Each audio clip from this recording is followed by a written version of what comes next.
Bom dia, meus amigos, muita paz nesse coração lindo, pedindo as bênçãos do Pai, que Ele nos dê sabedoria e entendimento para explicar corretamente a sua palavra e pedindo bênçãos para todos assistindo este vídeo. Hoje é dia de gotas de luz, é o dia em que eu compartilho com vocês a minha meditação diária. As minhas meditações vêm de encontro àqueles problemas que me são passados por alguém. E esta semana meditei muito sobre um problema doméstico que alguém diz estar enfrentando. O problema da dona de casa, da mãe. A mãe sendo tratada pelo marido como uma servente, no sentido de servidão. O marido vai para o trabalho, a mãe, que é dona de casa, fica em casa cuidando dos seus filhos. Quando o marido vem para casa, isto não está bom, aquilo não está bom, ele está mal-humorado e sempre reclamando das coisas. O título de hoje vem de encontro a isso: como Deus parou a reclamação. Veja que nem Deus suportou a reclamação. Imagina a dona de casa, tem muitos maridos também nessa situação, mas eu estou focando naquele problema que veio até mim esta semana. E o outro problema dessa mesma dona de casa são os filhos. Que os filhos nunca estão contentes com aquilo que tem, com aquilo que recebe.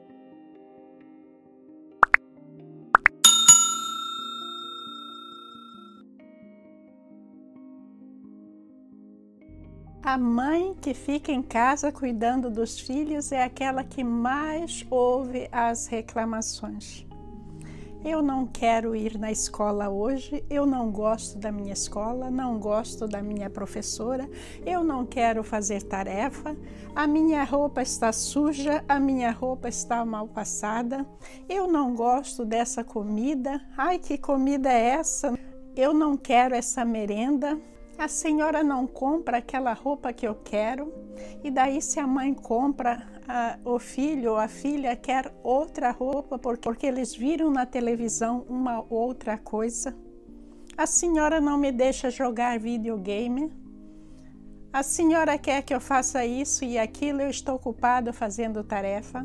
Esses são alguns dos mais simples exemplos que a mãe ouve diariamente. Mas vamos voltar naquela primeira ideia de que a mãe e a esposa não estão numa condição de servidão. Veja que para o marido, a esposa que fica em casa não está trazendo dinheiro para sustentar a casa. Ele se sente numa posição mais importante.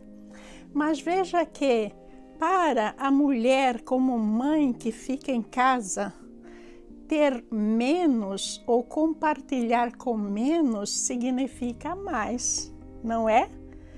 Porque a partir do momento que você pega os seus filhos e joga na mão da babás para tomar conta, você tem que gastar muito mais, e a educação dos seus filhos já é uma educação feita 50% ou mais pela babá. E daí nós temos que confiar em Deus que essa babá realmente esteja ensinando algo correto para os nossos filhos. Então veja que pouco significa muito nesse caso. Aquela comida que o esposo não gosta, os filhos não gostam, pode ser o prato mais nutritivo que eles comeram durante o dia. Porque a comida que a gente come no restaurante são feitos, na maioria das vezes, com produtos de terceira classe. Eles colocam todo tipo de coisa nessa comida para ter um paladar delicioso. Mas para o nosso corpo é destruição. Pensem nisso antes de dizer está sem sal, está com muito sal, está queimado, não está gostoso. Vamos começar a agradecer a mamãe mais. Esposos, vamos ver que a contribuição da sua esposa, que é a dona de casa, significa que no pouco você está recebendo muito mais mesmo. A mãe desta semana reclamou que ela limpa a casa, deixa tudo brilhando. Fica com muitas dores no joelho, dor nas costas, de tanto lavar, limpar, deixar tudo brilhando. Os filhos vêm da escola, jogam a mochila, jogam livros, comem, deixam o prato no chão, na mesa, os copos e tudo mais. Quando ela pede para guardar, vira aquele brigueiro na casa. Ninguém tem tempo, ninguém quer contribuir. Aí é uma falta de amor que está existindo para com a mãe, uma falta de respeito, porque esses filhos têm que aprender, pelo menos, a preservar aquilo que a mamãe fez. Eles têm que, um dia, passar fazendo esses afazeres da mamãe para ver quanto custa limpar uma casa, ou quanto custa deixar os pratos limpos, as suas roupas passadas e tudo mais. São coisas que a gente, sem querer, a gente trata os nossos pais, a dona de casa, como os nossos servos. Mas eles não são os nossos servos. Nós temos que lembrar que a mamãe faz tudo isso, a esposa faz tudo isso num ato de amor pela família. E a história de hoje é sobre os israelitas, que Deus tirou os israelitas da escravidão no Egito e os estava trazendo à terra prometida. E Deus estava guiando eles durante toda a viagem, alimentando e vestindo eles com o necessário. Não com roupas do shopping, com essas coisas que essas crianças ficam exigindo do papai e da mamãe. Não, com as coisas que eles necessitavam. Era água, o maná, eles dormiam sob a proteção de Deus. Deus os protegia contra os animais ferozes. Mas o que é que aconteceu com os israelitas? Começaram a reclamar de Moisés, começaram a reclamar de Deus. Nada estava certo e a dizer que eles preferiam voltar para o Egito que continuar nessa viagem. Veja que eles estavam preferindo voltar à escravidão, sair da proteção de Deus que os estava tentando libertar. E aquela reclamação chegou num ponto que nem Deus pôde suportar. E vocês sabem o que é que Deus fez? Deus mandou muitas serpentes venenosas no meio do povo. E daí as serpentes começaram a morder eles. E muitos ficaram doentes, outros morreram. Veja que situação. Aí eles chegaram à conclusão de que eles estavam errados. E foram falar com Moisés, dizendo que eles reconheciam o erro. E daí Moisés orou a Deus para que retirasse essas serpentes. Deus disse para Moisés para fazer uma serpente e colocar num poste. E Moisés obedeceu. Ele fez a serpente de bronze e colocou nesse poste. Assim que as pessoas fossem mordidas ou estivessem doentes, elas tinham que olhar para essa serpente no poste, que elas seriam curadas. Veja que coisa interessante, um castigo de Deus interessante, porque Deus não retirou as serpentes do meio deles. Deus deixou a serpente ali. Vocês sabem o que é que isso simboliza? Essa serpente simbolizava Jesus. Veja que o povo, na sua ignorância naquela época, eles adoravam ídolos. Então Deus fez um ídolo que é muito estranho, mas por trás desse ídolo está a mensagem daquilo que iria acontecer com Jesus Cristo. A cobra enrolada nesse poste simboliza a crucificação de Jesus. Veja que a cruz é o símbolo dessa crucificação. E o que é que está por trás da crucificação de Jesus? Toda essa maldade humana feita pelos israelitas, esses mesmos que estavam reclamando contra Deus. Veja que símbolo. Esse símbolo da cruz é o símbolo da cura, que o único que pode curar a humanidade dos seus pecados é Jesus Cristo e ninguém mais. É isso que significa. No nosso dia a dia, a gente tem que lembrar dos israelitas viajando pelo deserto por 40 anos, porque Deus os estava castigando pela desobediência. Um simples assunto dentro da nossa família, que é a gente não tratando a mamãe ou os maridos não tratando a esposa como deveria ser tratado. A gente deve valorizar o trabalho de todos os membros da família, mesmo aquele trabalho que parece mais insignificante. Como eu já disse, o trabalho da dona de casa acrescenta muito mais, às vezes, do que o trabalho feito fora. Mas nós, seres humanos, estamos muito acostumados a valorizar o dinheiro, a valorizar aquele que traz o dinheiro para dentro de casa. E quem traz o dinheiro se sentir numa posição de poder, não é? Mas veja que, de acordo com o Evangelho de Nosso Senhor Jesus Cristo, o pai e a mãe têm a responsabilidade maior de educar seus filhos muito bem, de acordo com a lei de Deus, não de acordo com a lei dos homens.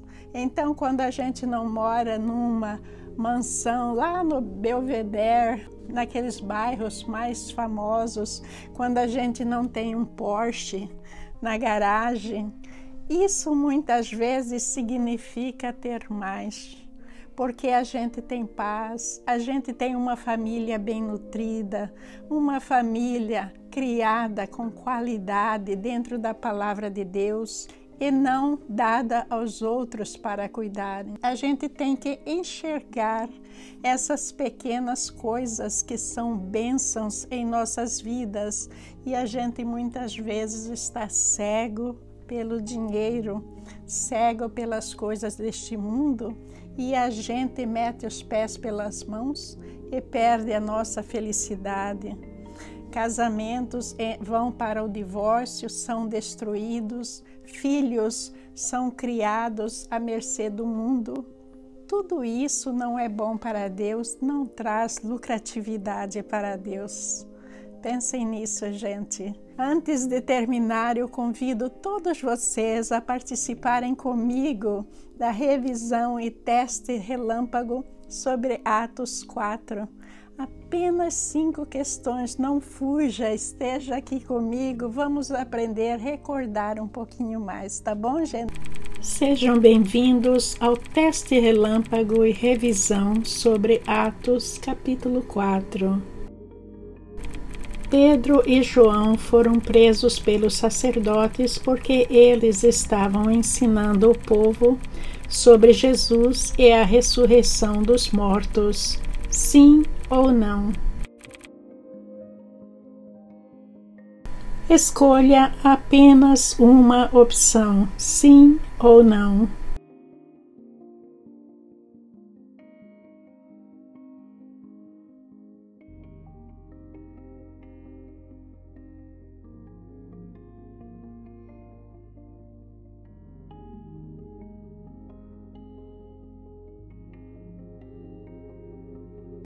A resposta correta é sim. Pedro e João foram presos pelos sacerdotes porque eles estavam ensinando o povo sobre Jesus e a ressurreição dos mortos.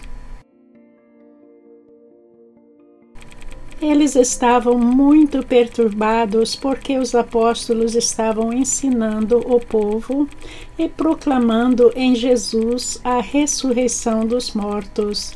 Atos 4, versículo 2.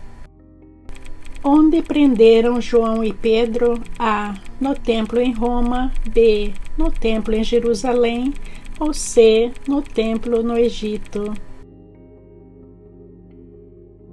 Escolha apenas uma opção.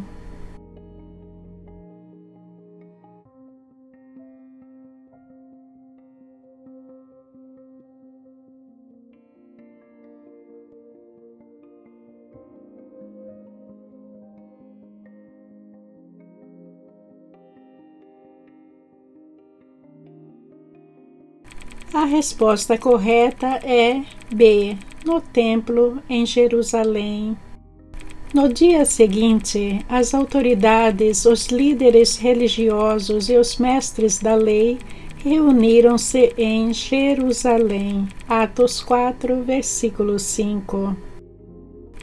Quem são os construtores e as pedras que eles, os construtores, rejeitaram? A. O povo judeu e Jesus. B. Os profetas e Deus. C. Os romanos e Jesus. Escolha apenas uma opção.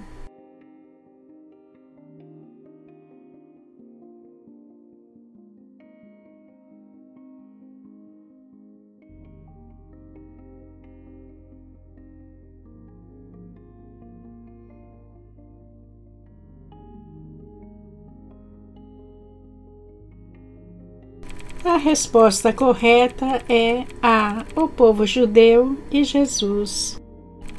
Este Jesus é a pedra que vocês, construtores, rejeitaram e que se tornou a pedra angular. Atos 4, versículo 11.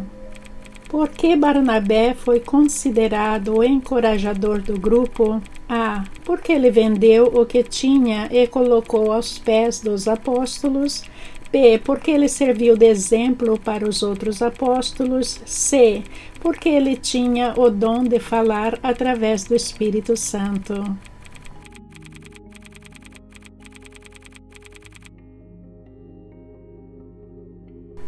Escolha uma ou mais opções.